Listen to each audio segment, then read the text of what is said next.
നമ്മുടെ തറയൊക്കെ തുടയ്ക്കുന്നതിന് നമുക്ക് ഇതേപോലെ 2 കർപ്പൂരം എടുക്കാം കേട്ടോ. ഇപ്പോൾ കർപ്പൂരം എടുക്കുമ്പോൾ തന്നെ അതിൻ്റെ ആ മണം അറിയാമല്ലോ, നല്ലൊരു മണമാണ്. അതുപോലെ തന്നെ ഇനി നമുക്ക് ഇതിനകത്തോട്ട് വേണ്ടത് പരലുപ്പാണ് കേട്ടോ. അപ്പോൾ പരലുപ്പ് ക്ലീനിങ്ങിന് പറ്റിയ ഒരു സാധനം തന്നെയാണ്. അപ്പോൾ പരലുപ്പില്ലെങ്കിൽ പൊടിയിപ്പ് എടുക്കാം. അപ്പോൾ പരലുപ്പാകുമ്പോഴത്തേനും ഒന്നുകൂടെ നല്ലൊരു എഫക്റ്റാണ് അതിന്. പരലുപ്പാണ് എടുത്തിട്ടുണ്ട്. അപ്പോൾ എത്രമാത്രം ക്ലീനിങ് ഉണ്ടോ അതിനനുസരിച്ച് ഇതിൻ്റെ അളവൊക്കെ കൂട്ടാം കേട്ടോ.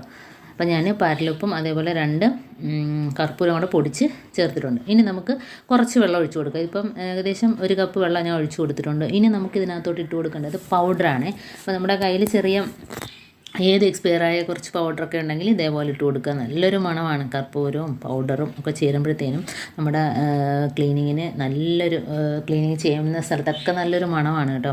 റൂമിലാണേലും ഹാളിലാണേലും എവിടെ ആണേലും. എന്നിട്ട് ഈ ബാക്കി വരുന്ന വെള്ളം നമുക്ക് കിച്ചൺ സിങ്കിനകത്ത് ഒഴിച്ചു കൊടുക്കാം. അപ്പം അതിനകത്തു നിന്നുള്ള പാറ്റാക്കുഞ്ഞുങ്ങളും ഉറുമ്പ് ചെറിയ പ്രാണികളൊക്കെ വരികയാണെങ്കിൽ ചത്തുപോകും. അപ്പോൾ ഇതൊഴിച്ച് ബാക്കി വെള്ളം ഉണ്ടെങ്കിൽ നമുക്ക് തുടച്ചതിന് ശേഷം ഒഴിച്ചു കൊടുക്കാം. അപ്പോൾ ഇതിനകത്ത് ഞാൻ ഒരുപാട് വെള്ളം ചേർക്കാതെയാണ് തുടയ്ക്കുന്നത്. ഏകദേശം ഒരു 1.5 കപ്പ് വെള്ളം ഒഴിച്ചിട്ടാണ് തുടയ്ക്കുന്നത്. അപ്പോൾ ഇത് ഇത്രയും നല്ലോണം ഒന്ന് കലങ്ങി വന്നിട്ടുണ്ട് കേട്ടോ. ഉപ്പൊക്കെ കലങ്ങി വന്നിട്ടുണ്ടെങ്കിൽ നമുക്ക് ഇതുകൊണ്ട് വലിയ ബക്കറ്റിനകത്തോട്ട് ഒഴിച്ചു കൊടുക്കാം. ഇനി നമുക്ക് ഇതിനകത്തോട്ട് ബാക്കി വെള്ളം കൂടെ ഒഴിച്ചു കൊടുക്കാം. അപ്പോൾ ഇതിൻ്റെ അനുസരിച്ചുള്ള വെള്ളമാണ് ഞാൻ ഒഴിക്കുന്നത്. ഇതുപോലെ 1.5 കപ്പ് വെള്ളം ഞാൻ ഒഴിച്ചു കൊടുത്തിട്ടുണ്ട്.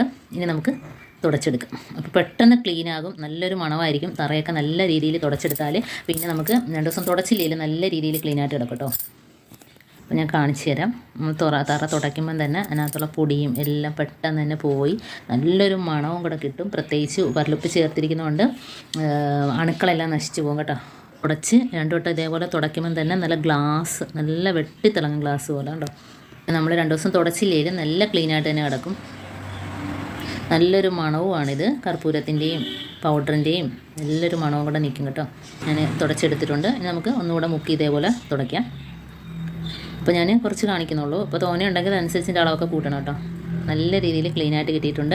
തുടച്ചിട്ടുള്ള ബാക്കി വെള്ളം ഉണ്ടെങ്കിൽ നമുക്ക് ബാത്റൂമിൻ്റെ ഹോളിനകത്തോ അതല്ല എങ്കിൽ നമ്മുടെ കിച്ചൺ സിങ്കിനകത്തോ വാഷ് ബേസിനകത്തോ ഒഴിച്ചു കൊടുക്കുക. നല്ലൊരു മണവുമായിരിക്കും. അത് മാത്രമല്ല അതിനകത്ത് നിന്നുള്ളൊരു ബാഡ് സ്മെല്ലെല്ലാം ഒഴിവാക്കിയിട്ടും പിന്നെ അതിനകത്ത് നിന്ന് വരുന്ന ചെറിയ പ്രാണികൾ, ഉറുമ്പുകൾ, ആ ശല്യമൊക്കെ ഒഴിവാക്കിയിട്ടും അതുകൊണ്ട് വളരെ ഈസി ആയിട്ട് തന്നെ നമുക്ക് തുടച്ച് ക്ലീനാക്കി എടുക്കാവുന്നതേ ഉള്ളൂ. നമ്മുടെ തറയൊക്കെ തുടയ്ക്കുന്നതിന് നമുക്ക് ഇതേപോലെ 2 കർപ്പൂരം എടുക്കാം കേട്ടോ. ഇപ്പോൾ കർപ്പൂരം എടുക്കുമ്പോൾ തന്നെ അതിൻ്റെ ആ മണം അറിയാമല്ലോ, നല്ലൊരു മണമാണ്. അതുപോലെ തന്നെ ഇനി നമുക്ക് ഇതിനകത്തോട്ട് വേണ്ടത് പരലുപ്പാണ് കേട്ടോ. അപ്പോൾ പരലുപ്പ് ക്ലീനിങ്ങിന് പറ്റിയ ഒരു സാധനം തന്നെയാണ്. അപ്പോൾ പരലുപ്പില്ലെങ്കിൽ പൊടിയിപ്പ് എടുക്കാം. അപ്പോൾ പരലുപ്പാകുമ്പോഴത്തേനും ഒന്നുകൂടെ നല്ലൊരു എഫക്റ്റാണ് അതിന്.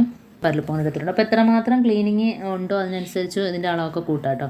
അപ്പോൾ ഞാൻ പരലുപ്പും അതേപോലെ 2 കർപ്പൂരം